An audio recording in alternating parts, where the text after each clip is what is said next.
Ok les gars, petit vlog. Bah du coup je vais vous faire visiter ma salle de sport. Elle est en haut de mon garage. Il se passe quoi là wesh? Il y a seulement du bruit.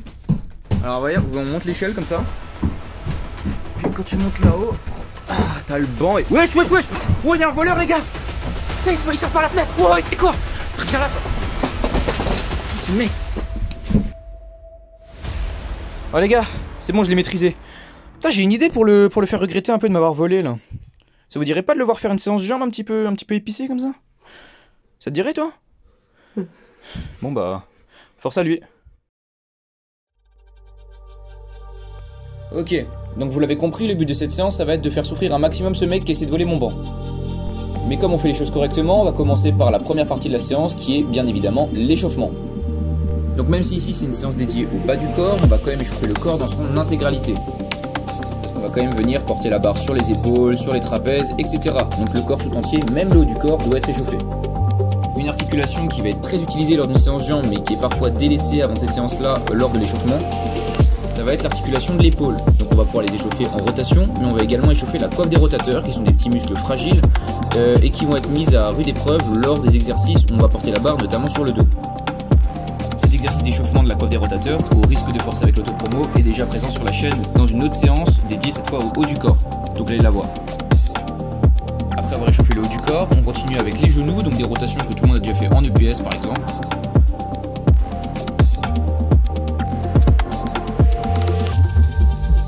Et pour les hanches, on va faire également des rotations que tout le monde a aussi fait en EPS ou en faisant du hula hoop avec un cerceau.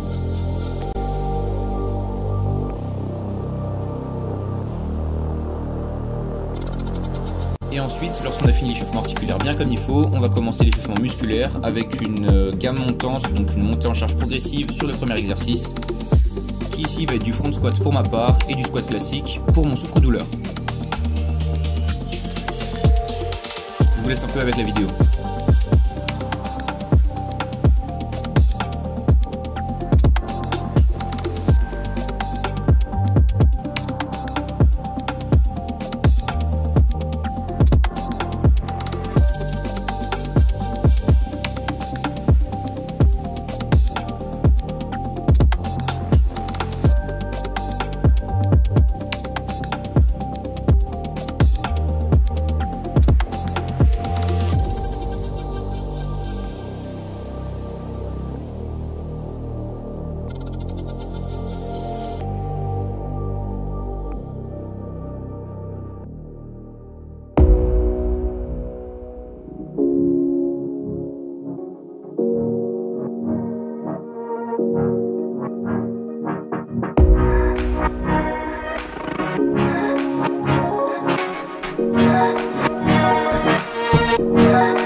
Allez.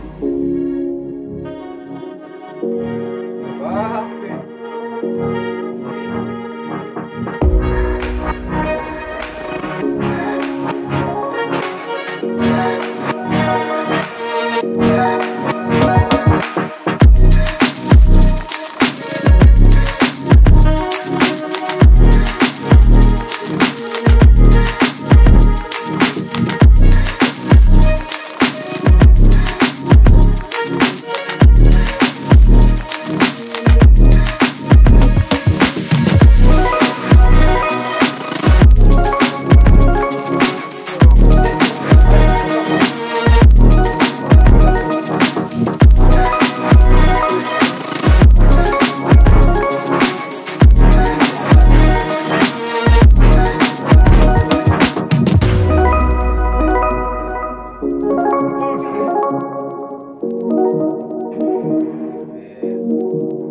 Allez mon champion, la 8e.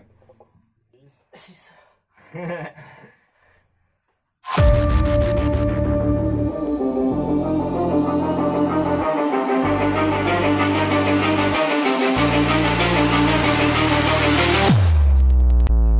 Monstrueux. 7 les gars, 7. Très bien.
C'est quoi ton père au squat?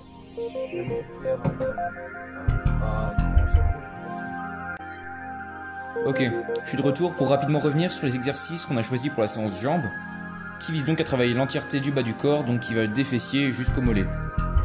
On a commencé par un exercice de poussée avec le bas du corps, donc le squat pour mon souffre-douleur et le front squat pour ma part, qui sont des exercices qui visent à travailler l'avant de vos cuisses, donc vos quadriceps qui vont servir ici à l'extension du genou, mais également à travailler vos fessiers qui vont ici servir à vous relever, donc à redresser votre buste lorsque vous êtes en bas du mouvement. C'est des exercices qu'on place en début de séance ici pour avoir un maximum d'intensité et pouvoir mettre lourd sur le mouvement. On va faire 4 séries quand même, donc il faut être un minimum frais. Et je dois dire que le voleur m'a surpris, franchement, bonne technique, bonne charge, c'est carré. Ensuite on va continuer sur 2 exercices qui sont tous les 2 des exercices d'extension de hanche. Donc là on va viser à travailler les ischio-jambiers et les fessiers. On va ici travailler les ischios dans une position très étirée, donc avec une flexion de hanche et une extension de genou. Ce qui va être tout l'inverse de l'exercice suivant qui va aussi viser à travailler les ischio-jambiers, donc le leg curl à la poulie, qui lui travaille les ischios en flexion de genou, donc pas en extension de hanche, et plutôt dans une position de contraction. Et cet exercice-là, on va l'enchaîner avec un deuxième exercice qui va cette fois travailler les mollets. Bon, j'ai choisi l'extension mollet debout à la barre, c'est pas un exercice exceptionnel pour les mollets, vous pouvez trouver beaucoup mieux en vous mettant par exemple sur une marche avec des haltères. Mais pour pouvoir enchaîner les 2 exercices, c'était plutôt pratique. Pour rendre cet exercice un minimum intéressant, il faut essayer de garder les talons tout le temps décollés du sol pour avoir les mollets tout le temps sous tension. Et un autre avantage qu'on peut trouver à cet exercice, c'est qu'on peut mettre lourd. Donc on peut mettre une charge assez conséquente, ici on avait mis 40 kg il me semble, mais on peut mettre beaucoup plus lourd. Voilà tout pour la séance. Bon les gars, séance terminée. Comme vous pouvez le voir, la salle elle est un peu en bordel. Je suis complètement claqué. Si vous voulez revoir le voleur de banc dans une vidéo, on s'abonne. Puis dans tous les cas on s'abonne en fait, il n'y a pas de débat à ce niveau là. Ouais, je vous laisse. Je crois qu'il se passe encore de la... Oh putain, non mais non, mais c'est pas possible, il reconnaît pas la son lui.